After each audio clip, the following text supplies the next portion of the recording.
Bonsoir. Je suis ravi de vous retrouver pour une nouvelle histoire.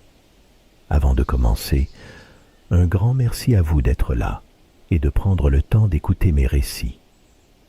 Si ma voix vous aide à vous endormir, pensez à vous abonner et à liker la vidéo.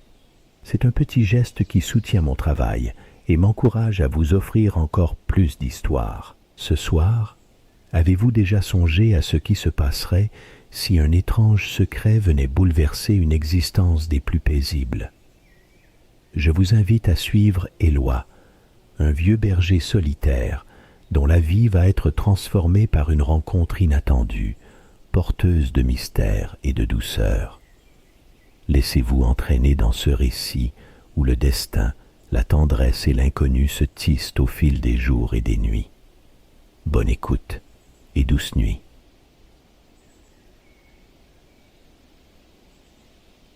Le vent d'été caressait la nuque d'Éloi, tandis qu'il avançait au milieu de ses bêtes, son bâton de frêne balançant à son rythme. La lumière dorée baignait les herbes folles, les ombres s'étendaient lentement, paisibles gardiennes du troupeau. Éloi connaissait chaque touffe, chaque pierre, au point qu'il n'avait plus besoin d'y prêter attention. La chaleur du soir apaisait ses muscles, le parfum du foin coupé voltigeait à chaque brise. Une brebis, plus hardie que les autres, s'éloigna à pas menus vers la crête. D'un sifflement bref, Éloi la rappela à l'ordre sans lever la voix. Il aimait ce temps d'après, où la terre se reposait, où rien ne rompt la cadence séculaire sauf, peut-être, le cri lointain d'un oiseau ou le rebond d'un caillou fendu. Assis sur une grosse pierre plate, il s'accorda une parenthèse.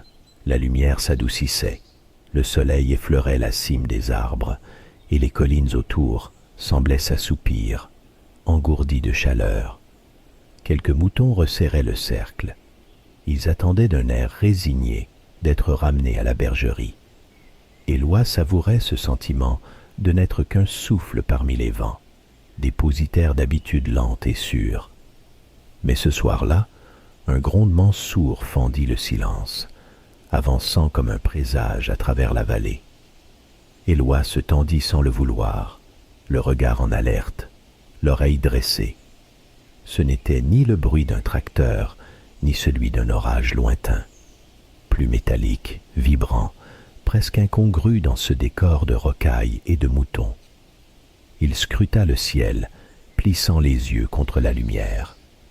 Très haut, une tache sombre fendait les nuages, s'agitant comme un oiseau trop lourd. C'était un avion, mais il voltait, secoué, indécis. Même de loin, Éloi sentit le malaise de la machine. Elle ne suivait aucun couloir aérien connu dans la région et s'approchait d'un vol étrange, flottant entre basculement et révolte. Il suivit des yeux la trajectoire instable de l'appareil. En dessous, ses bêtes s'inquiétaient peu. Le vieux berger, lui, sentit son cœur cogner plus vite, tandis qu'une lueur vive se détacha du fuselage, chutant droit vers la crête voisine. Ce n'était pas une pièce d'aile, ni un chargement perdu. C'était un éclat compact, une capsule brève, soudain ralentie par un parachute éclatant, dont les filaments miroitèrent un instant dans l'air du crépuscule. La forme descendit sans un bruit, presque en douceur, s'évanouissant derrière un rideau de genêts en fleurs de l'autre côté de la colline. L'avion, quant à lui, vira brutalement et disparut dans la pâleur montante du ciel de juin, avalé par l'écho de son propre vacarme. Éloi resta figé, la main serrée sur son bâton. Un parfum âcre, inconnu, flottait maintenant par-dessus l'herbe chaude. À travers le silence retrouvé, rien n'évoquait ce qui venait de se produire. Seule la tension dans ses entrailles trahissait la certitude que quelque chose de hors du commun venait de se poser sur sa terre. Éloi n'avait pas songé à regarder l'heure, ni même à estimer la distance. Il avança, tiré par une urgence qu'il aurait eu du mal à expliquer. Ses jambes connurent le chemin avant lui, arpentant les cailloux sous les bouquets de serpolets, l'œil fixé sur le pli de la crête où le mystérieux objet avait sombré. Dans sa poitrine, le cœur alternait entre prudence et excitation. À mesure qu'il atteignait le sommet, le parfum familier des genêts, dense et jaune, se mêla soudain à une effluve métallique, presque piquante, qui lui piquait le fond du nez. Là, entre deux rochers veinés de lichen, la lumière déclinante jetait des reflets chatoyants sur une forme ovale, posée sur la mousse comme un œuf impossible. Éloi s'arrêta, hésitant, sondant le silence qui pesait à présent d'un souffle étrange. La nacelle, vaguement translucide, captait les restes du soleil. Sa surface, mate par endroits, semblait couverte de symboles mouvants qu'Éloi n'aurait su nommer. Il y lut d'abord une présence menaçante, puis, s'approchant à pas lents, y vit tout autre chose, une fragilité, presque un appel muet. Aucun cliquetis, aucun sifflement. L'objet se taisait, replié sur lui-même. Il contourna la nacelle en tenant son bâton fermement, avide de signes de vie ou de danger. Un hublot minuscule, cerclé de lumière bleutée, laissait deviner un mouvement, quelque chose, ou quelqu'un niché à l'intérieur. La fin de comprendre se heurta à une pointe de frayeur. Éloi, la gorge sèche, hésita encore. Des motifs, incrustés sur la coque, pulsaient d'une lueur si douce qu'il crut d'abord à une illusion d'optique. Il leva une main prudente, effleurant la matière tiède qui vibra à son contact. Un déclic retentit. Un panneau coulissa doucement, libérant un souffle d'air tiède, émouvant les feuilles autour. Éloi sursauta malgré lui. Dans l'antre de la capsule, une silhouette minuscule reposait, paisible. Ce n'était pas un animal, ni une créature chimérique, mais bel et bien un nourrisson. La chair d'un rose laiteux, emmitouflée d'étoffes irisées qui semblaient moirées d'argent. L'enfant ouvrit lentement les yeux sur Éloi, deux grands lacs d'azur impénétrables, aussi profonds qu'étrangers. Le souffle d'Éloi s'arrêta, suspendu au regard du bébé. Un regard sans peur, gravement serein, qui absorbait l'espace entre eux. Il s'agenouilla, main tremblante, pour mieux observer le nouveau-né. Les draps inconnus exhalaient une senteur d'écorce et de rosée, subtilement étrangère. Chaque détail faisait naître en lui une terreur douce, quasi sacrée. « Où viens-tu, petit » murmura-t-il, malgré le ridicule, ou peut-être parce que les mots s'imposaient à sa bouche. L'enfant cligna des yeux, impassible. Sur l'épaule de la nacelle, un fin tatouage luisait d'un bleu pâle, vibrant doucement. Éloi se pencha, fasciné, sans oser toucher ni prononcer à nouveau un mot. Un cri bref, contenu, s'échappa du nourrisson. Cela tenait plus d'un appel que d'une plainte. Et aussitôt, le vieux berger sentit quelque chose se tendre dans la pénombre de son âme, un écho jusque-là inconnu. La brise reprit, légère, dispersant autour d'eux les pétales blancs des fougères. Éloi contempla les paysages familiers, puis la minuscule vie devant lui.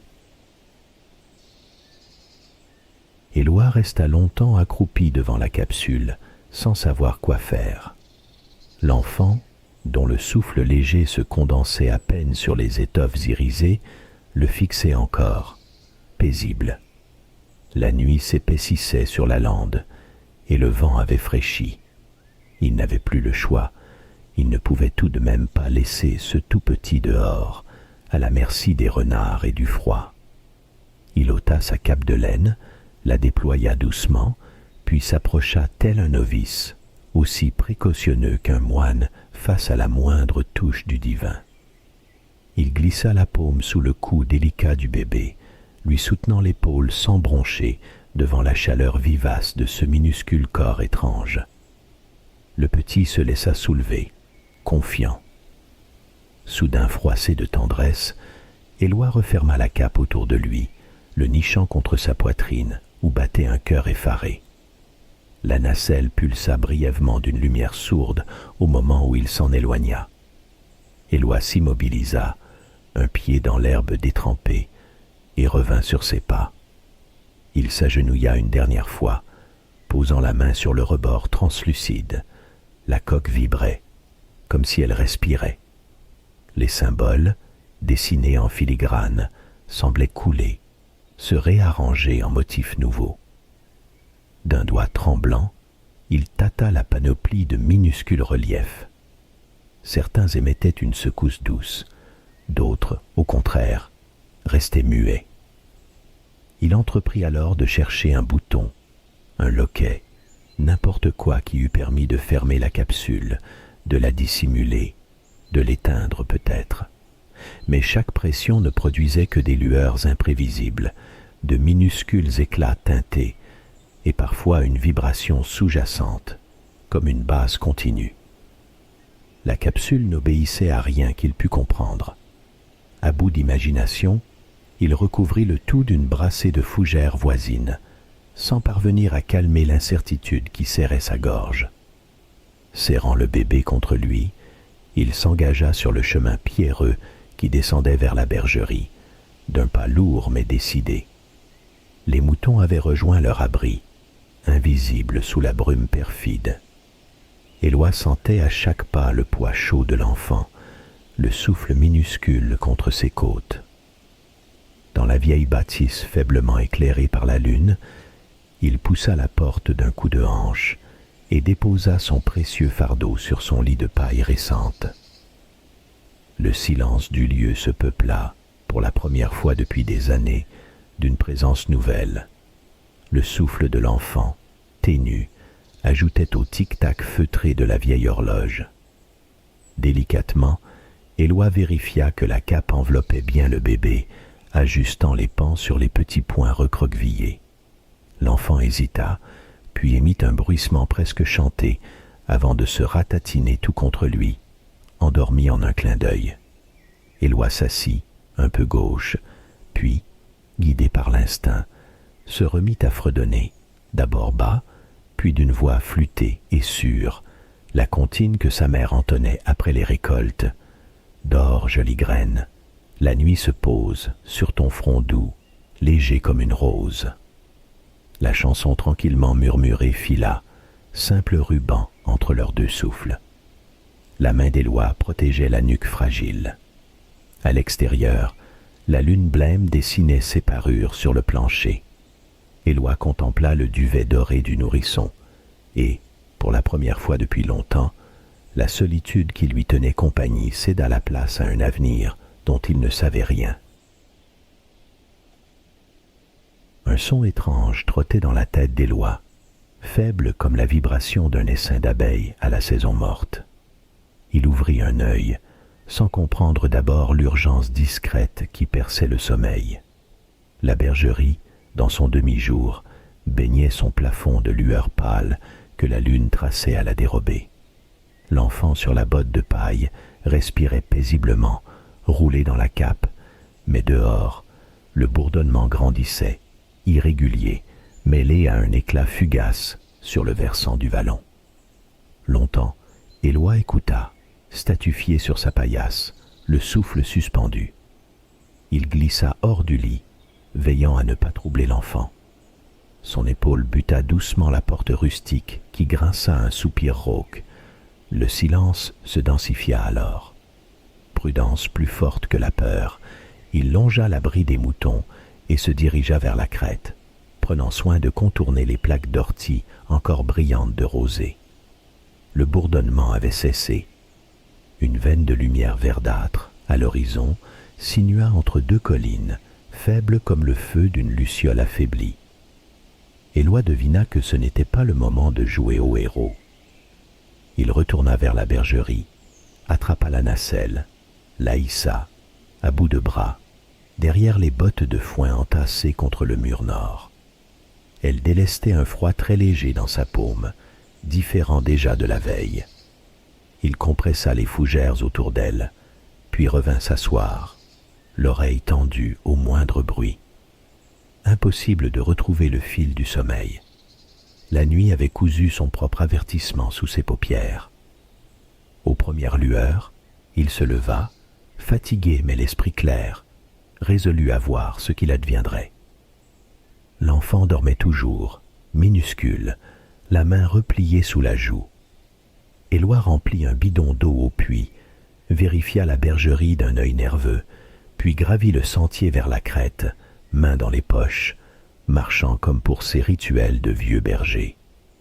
Le soleil, encore timide, pliait ses rayons à travers le brouillard qui ourlait les pierres.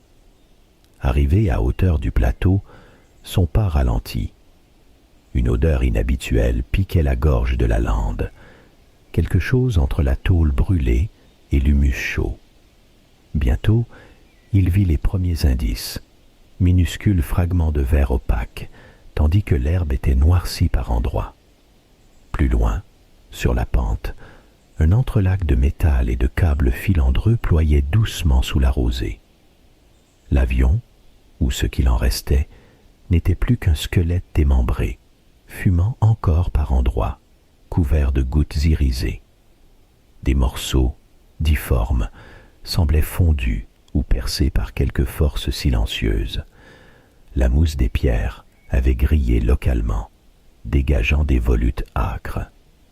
Éloi s'approcha, en équilibre sur des cailloux humides. Sur la carlingue tordue, d'étranges symboles noirs, presque effacés, couraient en toutes petites lettres, indéchiffrables. Il tendit la main, effleura du bout du doigt la surface tiède du métal, puis recula comme s'il avait esquissé un geste sacrilège. Un souffle chaud, à peine perceptible, semblait émaner des débris, et de minuscules gouttes glissaient de l'aile disloquée vers l'herbe, grésillant dans le silence du matin. Un corbeau, hardi, choisit cet instant pour se poser, inspectant les fragments d'un regard perçant.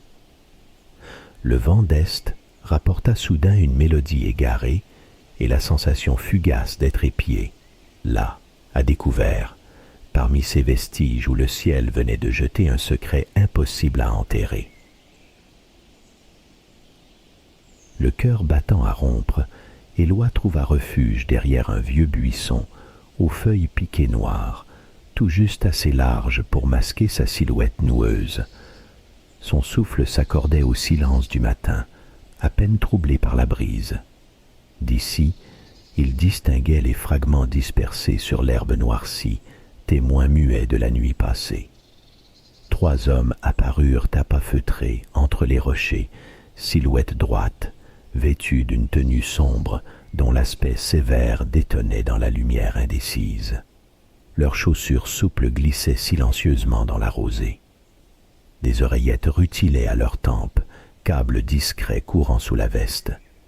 L'un d'eux, plus massif, menait la marche. Ses gestes précis trahissaient l'usage du commandement. Éloi écrasa davantage ses genoux dans la mousse jusqu'à sentir la piqûre de ronces. Il dévisagea le meneur. Cette prestance glacée, l'attention concentrée, tout désignait un homme de terrain, rodé aux missions nocturnes. Derrière lui, les 2 autres s'affairaient, fouillant les décombres, chacun porteur d'un petit boîtier lumineux. Carsen, ici. Traces thermiques négatives, structure stabilisée mais effondrée. Démarrons le prélèvement, siffla le meneur dans sa manche, d'une voix légèrement métallique. L'un des acolytes hocha la tête, agenouillé déjà, soulevant entre 2 doigts gantés un éclat de métal nimbé d'iridescence. Il le glissa dans une pochette scellée, puis examina de près ce qui restait des circuits désarticulés. Fragments infimes, aux motifs géométriques étranges, passaient de main en main, pesés, catalogués. Cet alliage ne vient pas d'ici, Carsen, c'est certain. Il faudra tout remonter, chuchota le second, la joue collée contre un viseur miniature. Carsen demeurait impassible, scrutant la carlingue écrasée. Par moments, il pinçait les lèvres, comme si le silence l'agaçait. Son doigt glissa sur la surface désormais inerte, révélant dans le mica fondu une marque indéchiffrable. Éloi, en retenant sa respiration, s'efforça de mémoriser le moindre mot. Aucun accent reconnaissable, aucune intonation locale. « Évacuer rapide. On ne doit rien laisser », souffla le chef. À l'écart, le troisième murmurait dans un appareil. Condition alpha. Site neutralisé. 0 élément vivant détecté. Assemblage en cours. Le vieux berger ramena contre lui une branche piquante. Les hommes n'avaient pas remarqué la trace de pas qu'il avait laissée plus bas sur la pente. Bientôt, ils délimitèrent un périmètre, puis, méthodiques, graissèrent les charnières d'un coffret plat, où ils rangèrent les fragments principaux.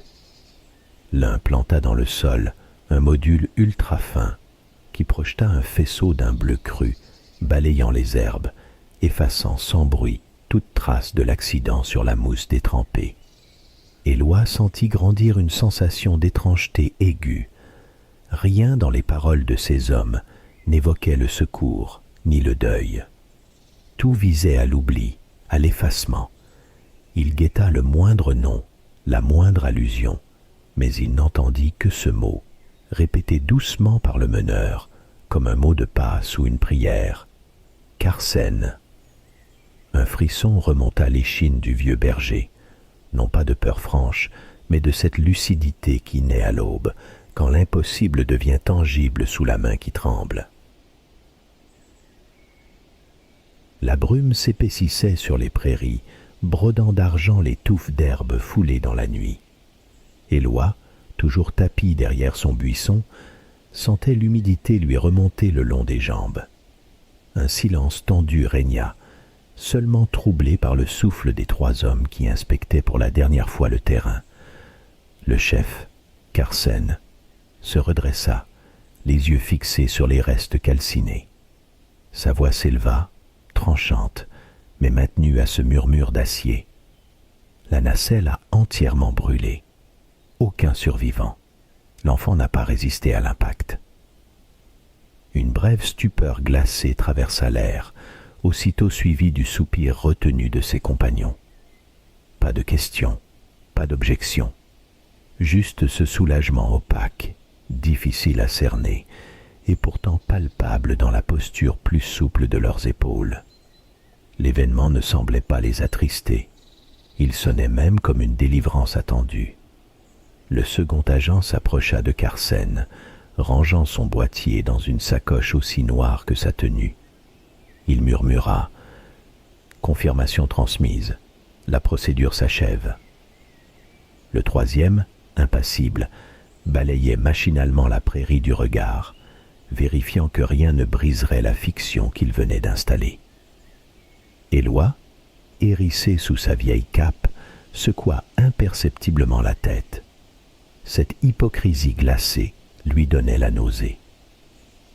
Il se risqua à relever un peu la tête et vit alors, au cœur de la clairière, la silhouette imprécise d'un appareil noir, vaguement profilé comme une graine immense posée sur la mousse. Aucun bruit de rotor ni vrombissement. Simplement la matière soyeuse du vaisseau, mate, absorbait la lumière jusqu'à s'y fondre. Les hommes évoluaient autour du vaisseau avec méthode. Un code fut tapoté sur la surface, et presque sans césure, une ouverture translucide se fit, engloutissant les trois ombres.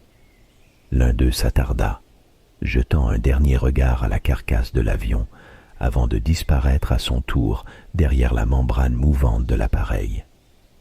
Éloi attendit, le souffle suspendu. De la coque noire, aucun son ne filtra. Puis, dans un glissement subtil, la masse solitaire s'éleva, à peine effleurant la brume. Elle perdit sa netteté, sembla se dissoudre dans le ciel. Une minute plus tard, la clairière ne gardait plus aucune trace de sa visite. Les oiseaux eux-mêmes interrompirent leur chant, comme frappés d'un accord tacite par la disparition du vaisseau. Le silence revint, lourd et implacable. L'odeur métallique du petit matin régnait sur la lande, couverte à présent par l'empreinte du mensonge, Éloi resta accroupi, les doigts crispés sur la mousse froide, l'esprit en proie à une inquiétude nouvelle désormais, indélébile. Éloi eut du mal à dérouiller ses jambes lorsqu'il quitta enfin la couverture rase du buisson. Sa vieille carcasse protestait, et chaque pas lui semblait lourd, englué d'un malaise qu'il ne reconnaissait pas. Il traversa la prairie, en évitant d'effleurer les traces lisibles dans l'herbe frissonnante.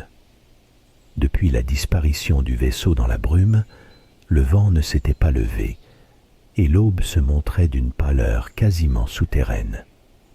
Sur le haut de la colline, il jeta un regard arrière, espérant distinguer quelque chose, le moindre reste de ce qu'il venait de voir.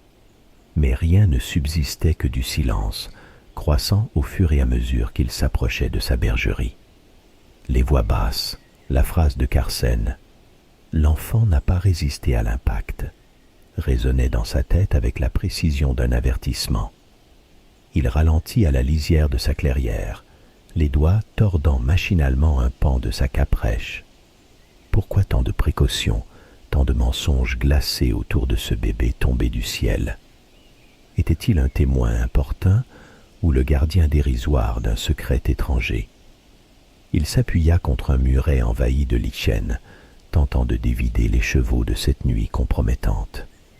Un instant, il crut sentir sur son front la caresse du regard absent de Carsen, le passage intangible d'un soupçon. Éloi pénétra dans la bergerie, la porte grinçant plus fort dans la lumière hésitante. La chaleur douce du foin défait apaise un peu l'angoisse sourde. Il se glissa auprès du petit corps lové dans les linges inconnus. Les yeux du nourrisson étaient fermés, la respiration régulière. Rien, dans la détente de son visage, n'indiquait l'ombre d'un danger imminent. Pourtant, la scène de la clairière refusait de s'effacer. Les hommes, leur fausse compassion, ce soulagement à l'idée qu'un innocent ait péri. Il se sentit soudain envahi d'indignation. Qui était-il pour décider de la valeur d'une vie? Le mot « procédure » s'incrusta dans sa mémoire avec une violence inattendue. Il effleura la joue du bébé, ses vieux doigts hésitants sur la tiédeur inouïe de cette peau au grain insolite. Il aurait voulu interroger l'enfant, obtenir une explication, quelques mots l'ajustant à ce qu'il croyait savoir du monde. Mais rien ne venait, rien que la respiration confiante d'un être dont la simple existence bouleversait la logique même du réel. Le soleil commençait à filtrer faiblement à travers la lucarne, jetant sur les pierres brunes un éclat fragile, irréel. Éloi, incapable de tenir en place, arpenta le réduit encombré, ses questions bourdonnant à la manière d'un vol d'abeilles. Pourquoi ce vaisseau si silencieux? Pourquoi effacer toute trace, inventer la mort du bébé? Qui pouvait craindre un si petit être au point de lui refuser jusqu'au simple droit d'exister? Éloi observait la nacelle dissimulée derrière le foin, ses voyants éteints, compacts comme un secret trop lourd pour ses propres parois. Son cœur se serra, et si d'autres revenaient, s'apercevaient de la supercherie, s'en prenaient à lui. Les agents étaient partis, mais la sensation d'une menace flottait, diffuse, sur les pierres et les herbes, échappant à toute logique rassurante. Pour la première fois, il admit qu'il n'avait aucune certitude. Rien, dans l'agencement incohérent des faits, ne lui permettait d'anticiper ce qui viendrait. Poudré de lumière, le sommeil du bébé l'invitait pourtant à rester. Il observa longtemps les paupières closes, consumé par l'irrésistible vertige d'une énigme déposée, là, dans la paille de sa propre existence. Éloi s'assit sur le coffre de bois, écoutant le soupir discret du petit être dans la lumière pâle du matin. Il percevait l'inquiétude accrocher ses pensées, mais, pour la première fois, il la sentit doucement balancée par une motion nouvelle, presque tendre. Ses mains calleuses, maladroites dans le soin des nourrissons, tremblaient à peine lorsqu'il souleva le couffin vers lui. Il observa un instant la courbe inusitée des sourcils, la bouche légèrement entr'ouverte du bébé, étonné de sentir, à son âge, la capacité de protection surgir avec une telle évidence. Quelqu'un, quelque part, devait l'attendre ou l'avoir abandonné. Pourtant le bébé était là désormais, exilé dans l'humble royaume du berger. C'était à lui, Éloi, d'en préserver le secret et la vie, qu'importent les mystères ou les menaces. Il murmura, dans un souffle presque inaudible, « Je vais t'appeler Lysandre ». Le prénom flotta un instant dans l'air froid et sec avant de se dissoudre dans la pénombre de la bergerie. Ce choix, aussi simple qu'un geste, agissait comme une promesse stable et certaine. Lysandre, tu n'es plus un enfant sans nom, ni le vestige d'un désastre évité. Tu es ici, avec moi, et je veillerai sur toi. Il passa le reste de la matinée à réorganiser son réduit. Les lainages furent déplacés pour masquer la nacelle, coincée dans l'ombre derrière les plus vieilles meules de foin. Il renforça la porte d'un verrou qu'il n'utilisait jamais, examina chaque lézarde dans le mur, chaque carreau de la petite fenêtre, s'assurant que rien, ni personne, ne pourrait surprendre le secret de son abri. Tout à son labeur, il se surprit à humer l'odeur laiteuse du nourrisson, à percevoir dans la routine de la traite et de la préparation du lait chaud une lente transformation de ses habitudes. Les horloges du monde semblaient suspendues, chaque geste se fit plus attentif, plus léger, comme si le sol même sous ses bottes n'avait plus la même densité. Les rares visiteurs du hameau, curieux du silence soudain du vieux berger, furent accueillis sur le pas de la porte. Rien à signaler, sinon la solitude, lançait-il avec ce sourire usé qui cachait tant d'inquiétude. Jamais il ne laissa quiconque poser les yeux sur le moindre coin d'ombre dans la bergerie. Une vigilance neuve teintait chaque mot, chaque mouvement. Lysandre dormait d'un sommeil exceptionnellement paisible, ne pleurait presque pas, se contentant d'un regard d'azur étrange lorsque la faim se manifestait. Éloi découvrit la douceur d'un silence partagé, la chaleur d'une présence inédite, tout en gardant l'oreille aux aguets, sursautant au moindre bruit de brindille, au cri d'un merle. Le soir venu, il referma la lucarne d'une main plus sûre. Il prit l'enfant contre lui, posa un baiser maladroit sur le front poudré de lumière. « Je suis là, Lysandre. » L'ombre tomba, douce sur la bergerie, et Éloi sentit que, pour la première fois depuis des années, il n'était plus solitaire, même au cœur de la nuit. Le matin glissait sur la bergerie comme un drap tiède, effleurant les pierres et le toit de chaume d'une lumière laiteuse. Chaque journée débutait pareille, dans l'épaisseur ouatée du silence, mais désormais il y avait ce frôlement discret dans l'air, l'écho de la respiration minuscule de Lysandre. Éloi se réveillait avant l'aube, élevé par l'élan d'un devoir nouveau, laissant derrière lui les rugosités de l'âge pour des gestes d'une délicatesse inespérée. Il avait appris, sans s'en rendre compte, à reconnaître les humeurs de Lysandre par le froncement d'un sourcil ou la façon dont le bambin ouvrait ses petits poings. Parfois, Lysandre riait sans raison apparente, les yeux allumés d'une lumière étrange, et Éloi se surprenait à répondre, non par des mots, mais par un sourire, timide d'abord, puis de plus en plus franc. Un dialogue singulier s'instaurait, fait de jeux muets, d'onomatopées improvisées et de cette tendresse rare, étrangère à la parole. Ce matin-là, tandis que le feu craquait paresseusement, Éloi laissa le nourrisson gigoter sur le matelas de laine. Une idée lui vint, aussi simple qu'inédite. Il sortit une vieille boîte d'un coffre, en extirpa une poignée de petits cailloux polis reste d'une collection de jeunesse. Sous la lumière, chaque pierre rendait une couleur vive. Il tendit la main vers Lysandre. « Regarde, petit, » murmura-t-il, déposant un galet rouge dans la paume du bébé. Lysandre le saisit avec une vivacité inattendue, puis le fit rouler contre sa joue. Il sembla fasciné par la fraîcheur du minéral. Éloi, étonné par cet appétit de découverte, présenta d'autres cailloux, différents à chaque fois. Les journées prirent ce rythme nouveau, rythmé par l'introduction progressive de menus objets sans danger, mousse, plumes, pommes de pin, morceaux d'écorce, que Lysandre manipulait avec une ferveur curieuse. Au fil des repas, Éloi apprit à charmer le bambin, inventant un rituel où chaque cuillerée s'accompagnait d'un bruit drôle, d'une grimace ou d'une chanson charriée de l'enfance. Il ne savait plus d'où venaient ces ritournelles, seulement qu'elles s'échappaient de lui comme une source longtemps tarie. Parfois, la peur remontait quand un blaireau grattait la porte ou qu'un nuage passait trop vite. Il se rappelait alors les ombres noires, le vaisseau silencieux, et serrait Lysandre contre sa poitrine. Mais la crainte se faisait moins lourde, comme dissoute par le feu de la vie tout neuve dans la bergerie.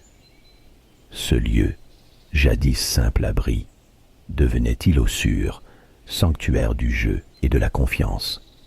Il en venait certaines heures à parler tout haut, oubliant de se cacher des absents. « Tu vois, Lysandre, dans ce pli de la colline, personne ne viendra. Ici, tu peux apprendre à rire, à attraper la lumière et à l'inventer, même quand le dehors paraît gris ou perdu. » Les moutons s'approchaient parfois pour humer le nourrisson. Leur souffle chaud le faisait sourire, et ils tendaient une main maladroite vers leur laine. Quand le soir venait, les jeux ralentissaient, la pénombre s'infiltrait lentement, recouvrant tout d'un voile calme. Éloi allumait une lampe de fortune, bercé d'un souffle irrégulier, et récitait sans le vouloir de vieux poèmes, des fragments d'histoires oubliées. La bergerie respirait la lenteur, et toute la fatigue du monde semblait effacée par la simple infime chaleur d'un enfant contre le cœur d'un homme. Le temps, autrefois rude maître des lieux, s'était adouci dans la bergerie depuis l'arrivée de Lysandre. Les jours s'étiraient désormais en rubans paisibles, tressés de gestes tendres et de rituels naissants. Le soleil dessinait sa course sur la porte disjointe, marquant à chaque passage une nouvelle avancée dans leur apprentissage commun. Éloi observait Lysandre, qui, assis dans un carré de lumière, jouait silencieusement avec deux galets lisses, les faisant s'entrechoquer en un rythme secret. Il songea à toutes les peurs qui pesaient naguère sur son cœur. Elles étaient devenues moins âpres, repoussées par la certitude émouvante d'une présence qui n'exigeait ni justification ni serment. Le soir, les moutons s'approchaient sans crainte. Un équilibre s'était inventé entre eux, comme une harmonie nouvelle. Lysandre, tenant à deux mains une touffe de laine, éclata soudain d'un rire cristallin, ce son qui avait peu à peu allégé l'air de la bergerie. Éloi, cueilli de surprise par la fraîcheur de ce bonheur simple, promit intérieurement de ne plus jamais redouter ni l'inconnu du dehors, ni la vie étrange déposée à sa porte. Ils partagèrent les promenades à travers la bruyère, le vieil homme expliquant chaque bourgeon, chaque chant d'oiseau à cet enfant tombé d'on ne sait quel monde. Il y avait parfois, dans la clarté des yeux de Lysandre, comme un éclat d'intelligence ancienne, et Éloi sentait que beaucoup encore leur restait à découvrir ensemble. Pourtant, aucun mystère ne réclamait d'être résolu dans l'instant. La patience était devenue leur abri, la confiance leur secret. Un matin, tandis qu'il écrivait maladroitement sur un carnet jauni, Éloi s'étonna de reconnaître sa propre écriture pleine d'élan. Il notait, pour Lysandre, quelques conseils, des adages patiemment recueillis au long des années, pressentant qu'un jour, l'enfant aurait besoin d'un fil pour retrouver le chemin, quel qu'il soit. Mais ce jour-là semblait lointain, presque irréel, tant la présence de Lysandre réchauffait tout ce qui était endormi en lui. Au fil des soirs, la joie modeste remplaça les doutes, cette joie nue où rien n'a besoin d'être nommé, seulement vécu. Éloi découvrait chaque aube comme une première fois. Entre chaque battement du vent, chaque frôlement de laine, il comprenait qu'un nouveau départ pouvait naître au crépuscule d'une vie, inattendue et vaste. Il s'endormait toujours à la même place, le petit blotti contre la poitrine du vieil homme, comme deux voyageurs côte à côte, au seuil d'un pays encore inconnu. Une étoile filante passa, invisible aux yeux clos dans la bergerie. L'aube arriva discrètement, portant la promesse d'autres jeux, d'autres rires et d'une paix tissée pour durer. La bergerie s'endormit dans le silence, gardienne d'un secret ancien et d'une tendresse éveillée. Rien n'avait tout à fait changé, et pourtant, tout était devenu possible. J'espère que cette histoire vous a plu. Si c'est le cas, n'hésitez pas à vous abonner et à liker la vidéo. Sur ces mots, je vous souhaite une bonne nuit et de merveilleux songes.